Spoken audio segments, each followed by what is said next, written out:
네, 안녕하십니까. 오늘 밤, 미국 주식 시황 분석해 보도록 하겠습니다. 일단, 미국과 이란 전쟁이 됐죠. 이스라엘의 네타냐후 대통령은 어느 순간 언론에 등장하지 않고 있는 상황이고요. 일단 기본적으로 2주간의 협정, 2주간 휴전 협정을 했습니다. 명확하게 이 협정이라는 부분에 서두에 붙어야 될 부분은 종전을 위한 휴전이다. 이 부분인데요. 결국은 두 나라 모두 종전을 원하는 것 같습니다. 둘 다 피해가 큰 것 같고요. 개인적으로는 도대체 이 전쟁은 왜 일어났나에 대한 부분에 대해서 좀 의문을 갖게 되는 그런 상황입니다. 일단은 지금 현재 휴전이라는 하나의 어떤 트리거로 인해서 시장은 상당히 환호하고 있는 상황입니다. 휴전이기 때문에 환호한다기보다는 종전에 가까웠기 때문에 환호하는 것으로 판단하는 것이 맞지 않나라는 생각을 하고 있습니다. S&P 500 같은 경우는 어마어마한 갭상승을 했어요. 지금 605불에서 지금 620불까지 올랐기 때문에 한 15불 정도 올랐다라고 보시면 될 것 같습니다. 15불이면 엄청 크게 오른 거죠. 15불이면 한 3% 가까이 2.2% 정도 오른 건데 이렇게 갭상승을 하고 있는 상황이고요. 하지만 제 개인적인 분석에 따르면 이 100일선의 커브가 좀 꺾여 있는 상황이기 때문에 이걸 돌리기 위해서는 상당히 일정 부분의 조정이 좀 있을 수 있다. 이 정도 이렇게 긁으면서 조정이 있을 수 있겠다라는 생각도 하고, 볼린저 밴드 상단에 닿은 것도 좀 그렇고, 그리고 지금 갭상승을 한 다음에 하락하고 있는 모습이 있어요. 하락하고 있는 모습 보이고, 그 다음에 이 빨강색 이 조그만 어떤 그런 과열 양상이죠. 요거가 아마 제가 설정을 해놓은 게 CCI 과매수 구간, 즉 이격이 너무 벌어지면서 과매수가 되고 있다라는 부분입니다. 그래서 개인적으로는 이게 세팅이 노란색이 좀 보여주면 좋을 것 같은데 안 보이네요. RSI 과열 구간은 아닌가 봐요. 아니어서 안 보이는 것 같습니다. RSI의 과열 구간이 있기는 있어요. 요쯤이 일 것 같은데 표시가 안 되나 봅니다. 왜 표시가 안 되지? 아무튼 이 부분에 대해서는 과열 구간 표시를 좀 해보고자 합니다. 제가 봤을 때는 굵기를 조금 굵게 해서 그래도 안 보이네. 특이하네. 영역 채움으로 해가지고 적용. 그래도 잘 안 보입니다. 아마 이 HTS의 좀 문제가 아닐까라는 생각을 좀 해보는데, 안 보여요. RSI에 왜 안 보이지? 이게 분명히 보여줘야 되는데. 이 신한금융투자 HTS를 저는 쓰고 있는데요. 개인적으로는 그렇게 좋은 그건 아닌 것 같아요. 보면 이거를 왜 내가 이런 스트레스를 받아야 되는지 정말 모르겠지만 아무튼 그렇습니다. RSI 침체 구간에 대한 거는 명확하게 나오는데 과열 구간은 안 나오네요. 그러니까 과열 구간이 있는지 한번 볼까요? 다른 차트에서 봤을 때도 여기가 지금 RSI 과열 구간 영역인데 안 나오네요. 70, 70인데 뭐 다른 것도 뭐 과열되는 구간이 나타나는 게 여기 보인다. 여기 보이네요. 안 보이는 건 아니었는데 70을 넘어서는 순간부터 과열이라고 해서 보여져야 되는데 지금 보이거든요. 저는 이렇게 보여지는 구간이 있는데 요 정도 수준까지는 아닌 것 같아요. 요 정도 수준이 오면 쉽게 말하면 좀 매도 영역으로 좀 들어가야 된다라는 부분인데 이때도 엄청 과열됐었네요. 있어요. 과열돼서 보이는 구간이 있기는 합니다. 즉 잘못된 건 아니다. 자, 일단 가보시죠. 자, QQQ 나스닥도 마찬가지로 100일선에서 치고 내려오는 모습 보여주고 있고요. 저는 그 이평선을 볼 때 50, 100, 125, 200 이렇게 봅니다. 예, 그래서 125랑 100일선 둘 다 하나의 큰 지지 또는 저항선으로 보고 있고요. 200일선이 깨지면 위험하다라고 생각을 많이 합니다. 일단 200일선 위에 올라와 있다라는 건 상당히 긍정적입니다. 여기서 긁고 나서 얘를 저항으로 좀 이렇게 지지해주면 참 좋겠다. 이런 생각을 좀 하고 있습니다. 엔비디아 2% 정도 되게 많이 올랐다가 185까지 올랐다가 좀 밀리는 모습 보여주고 갭이 작아요. 엔비디아 같은 경우는 S&P 500이나 QQQ 이쪽보다 갭이 훨씬 작죠. 예. 그만큼 많이 내려왔다라는 얘기가 될 수도 있어요. 즉 누군가 팔고 있다라는 부분이 있을 수도 있고, 브루드콘 같은 경우도 어제 급등했고요. 오늘도 급등했다가 밀리는 모습 좀 보여주는데 그래도 이런 모습은 나쁘지 않다. 지금 하나의 저항으로 작용하는 구간이 한 요 정도 선이잖아요. 지금 그죠? 요 정도 선으로 요 정도 선에서 지금 저항이 작용하는 것 같은데요. 이 언저리의 저항을 어떻게 뚫을 것인가, 그것도 좀 관건인데, 제 생각에는 여기도 갭상승 여기도 갭상승이면 둘 중에 하나의 갭은 메우러 내려올 가능성은 좀 있다라고 보입니다. 브로드컴은 상당히 좋은 기사가 있었기 때문에, 회사가 나쁜 게 아니라 좋은 회사인데 이 회사에 대한 어떤 좋은 기사가 뜬 거죠. 그리고 오늘 기염을 토하고 있는 TSMC와 엄청나게 오르고 있고요. 올타임 하이를 위해서 다시 달려가는 중입니다. 제가 TSMC 상장이 잘 지지하면서 간다라고 말씀드렸던 것 같은데 명확하게 이렇게 지지하고 가는 모습 볼 수 있어요. 저는 괜찮다라고 생각합니다. TSMC를 안 사신 분이 있다면 그냥 너무 큰 고민 안 하시고 사셔도 되는 주식이다라고 좀 개인적으로는 생각하고 있습니다. 야, 이렇게까지 올라가는 주식이면 정말 너무 좋은 주식이죠. 이렇게 끌어당겨도 이때 과매도 양상이 나왔었던 것 같은데요. 이 과매도 양상이 이때 이후로, 지금 2022년 10월 이후로 단 한 번도 없어요. 이격에 관련된 부분은 있지만 과매도 양상에 대한 부분은 없습니다. 그러니까 결국은 침체 구간이었으나 잘 하고 넘어가고 있다, 이런 부분이 좀 보입니다. 지금은 이격이 그렇게 버려져 있는 상황도 아니기 때문에 뭐 고점을 논하기엔 좀 네, 벅시아 해서웨이 같은 경우는 올라가고 있으나 지금 아직은 과매도 구간에 들어와 있는 상황이고요. 이격도 좀 많이 벌어져 있는 느낌이고, 대신 조금 탈출하는 모습 조금 보여주죠. 여기서 조금 탈출하는 모습 보여주는데 좀 밀립니다. 그래도 470불이라는 명확한 선을 지지하고 가는 모습을 보여주고 있기 때문에 역시 벅시아 해서웨이다, 이런 부분 보여집니다. 제가 개인적으로는 상당히 괜찮은 포지션에 있다라고 좀 보여지고요. 근데 이게 과매도가 지난 후에 상당히 큰 상승이 와줘야 되는데 과매수 구간까지는 아직 들어가진 않은 것 같아요. 그러니까 이 버퍼가 좀 있는 그 구간인 것 같은데요. 과매수는 아니고 과매도가 끝났으니 상승이 충분히 이루어질 수 있는 영역 안에 있다. 이렇게 좀 봐도 무방할 것 같습니다. 우리의 구글, 우리의 구글도 상당히 위에 올라와 있는데 약간 이격 많이 벌어졌다, 이 얘기죠. 이격이 많이 벌어졌다라는 느낌을 좀 볼 수가 있고, 많이 빠지는 과매도 구간이 있었어요. 심지어 와, 이거는 정말 샀어야 되는 영역입니다. 제가 봤을 때는 이 영역에서는 샀어야 돼요. 네, 이렇게까지 시그널이 나왔다면 샀어야 되는데 뭐 저는 좀 샀습니다만 마이크로소프트도 와 있죠. 이렇게 겹치는 부분 와 있는데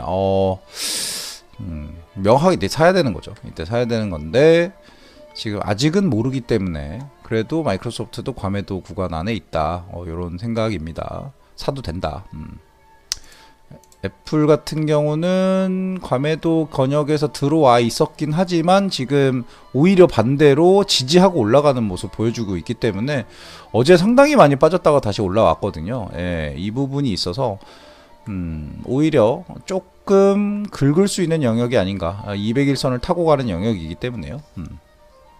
항상 애플은 특이하게 전체 시장이 좋지 않을 때 지지해줘요. 그게 어떻게 보면 애플의 매력인 것 같은데, 우리가 애플이라는 회사를 그냥 단순히 아이폰을 갖고 있는 회사, 제조하는 회사라고만 보시면 안 됩니다. 이거는 미국을 지탱하는 하나의 축이에요. 그래서 애플에 대해서 너무 의심도 하지 말고, 애플이 막 내려간다고 해서 뭐 그 부분에 대해서 너무 걱정도 하지 말자.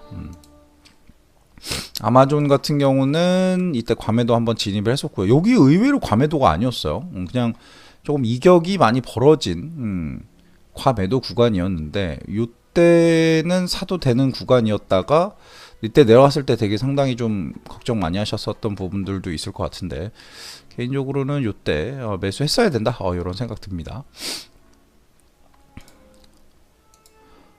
테슬라는 예, 계속해서 매도세가 강하게 지금 작용하고 있고요.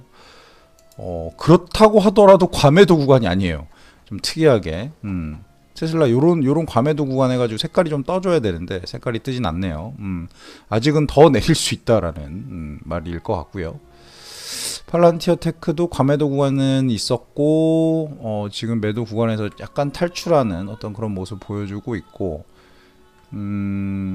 네, 과매수 구간도 아니고 그냥 밀린다, 이런 느낌이라서 지금 현재 뭐 매수를 막 진행하거나 이런 부분은 아니고 자동 매수로 대응하는 편이 낫다, 라고 보입니다.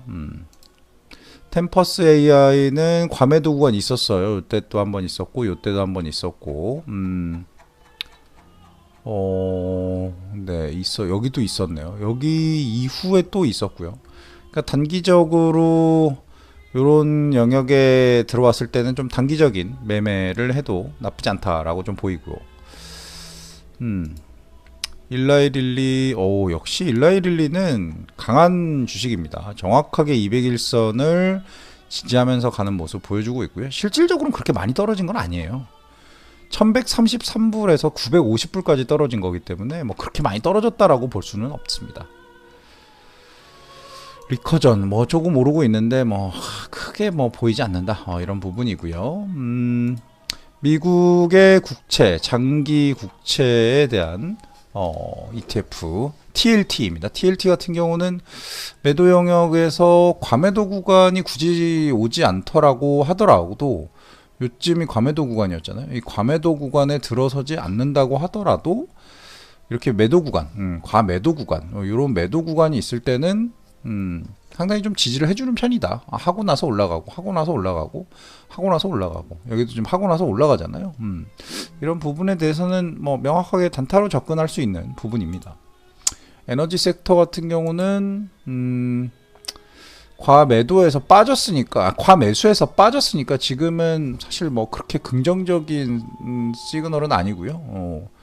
살 때는 아닌 것 같다. 속슬은 오늘 한 방에 15%가 오르면서 지금 과매수 구간으로 진입하는 모습이 좀 보여집니다. 이렇게 과매수기가 구간일 때는 안 사는 게 저는 괜찮다라고 좀 보이고요. 이것도 마찬가지네요. 이거는 바이오테크 과매수 구간 진입하는 거 보여집니다. 다음에 이건 그냥 일반 바이오테크인데 일단 과매수 기간에 진입해 있다. 이럴 때는 사지 말자는 거죠. 사지 말자는 거고요. 로봇 이때 샀어야 되는데 이때 못 샀네요. 이때 샀어야 되는데 말이에요.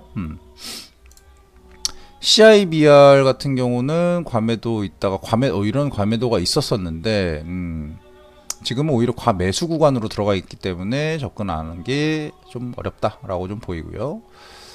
에어로스페이스는 뭐 완전 튀어가네요.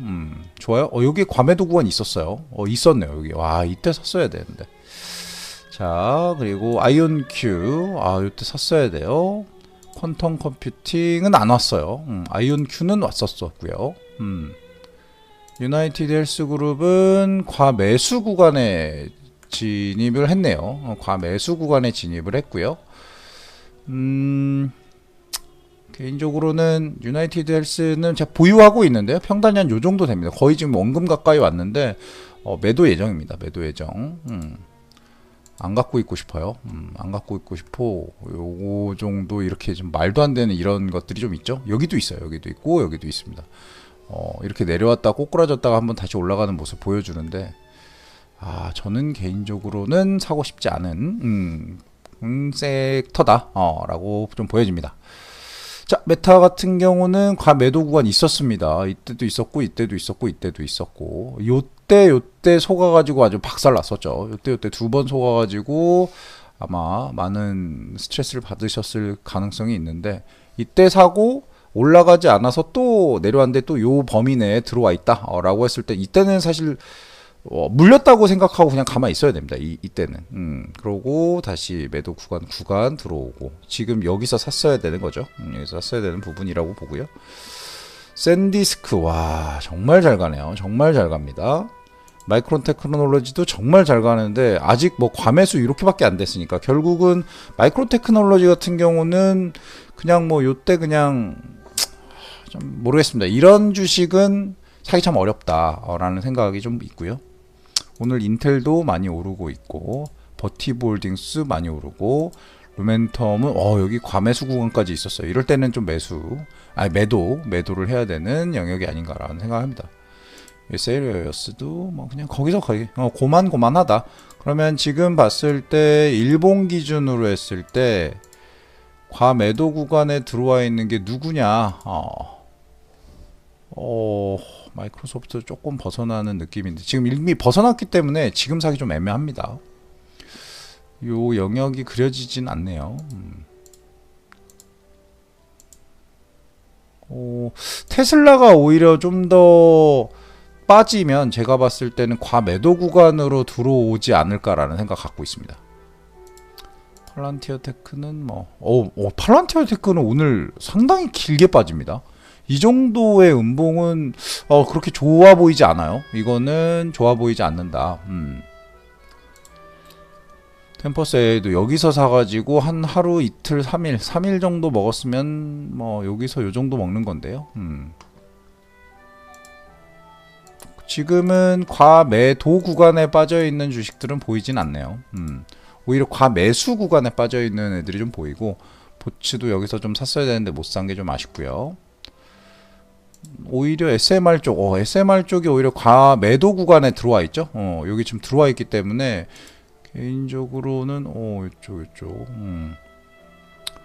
벗어나서, 여기서 샀었으면 벗어나서 조금 팔았으면 될 것 같긴 한데, 지금 현재 딱 오늘로 따졌을 때, 어제와 오늘 따졌을 때 과매도 구간은 뉴스케일 파워 정도. 뉴스케일 파워 한번 지켜볼까요? 뉴스케일 파워 지금 9.7불이거든요. 9.7불인데 요거 지나갔을 때 어느 정도 올라오는지 좀 봐볼 필요는 있다. 봐볼 필요는 있겠다. 이런 생각은 좀 듭니다. 엑손모빌, 쉐브론 과매도 구간 진입했고요. 이때 먹고 나왔어야 되는 부분. 미국 주식이라고 해서 무조건 장기 보유가 답이냐라고 물어보는 거는 아니에요. 미국 주식에서 장기 보유가 가능한 영역은 이런 거예요. S&P 500이라든가 QQQ라든가 이런 영역이지. 지금 누가 봐도 지금 그러니까 QQQ에서 한 560불 대 요 정도는 과매도 구간이잖아요. 이럴 땐 강력하게 사도 돼요. 이런 것들은 사도 됩니다. 근데 이런 거가 아닌 것들에 대해서 너무 큰 돈을 운용하기 위해서 막 이렇게 던지는 거는 상당히 위험하다. 이런 생각이 들고요. 저는 개인적으로 QQQ 이때 좀 샀단 말이죠. 이때 좀 샀는데 잘 샀다고 생각은 합니다. 이렇게 시그널이 같이 왔었기 때문에. VO 같은 경우도 요때 조금 샀어요. 조금 샀다가 좀 팔긴 했습니다. 지금은 팔긴 했었는데, 어찌됐건 장기적으로 갖고 갈 건데도 이렇게 좋은 타점을 줄 때는 사야죠. 이렇게 보시면 좋을 것 같고요.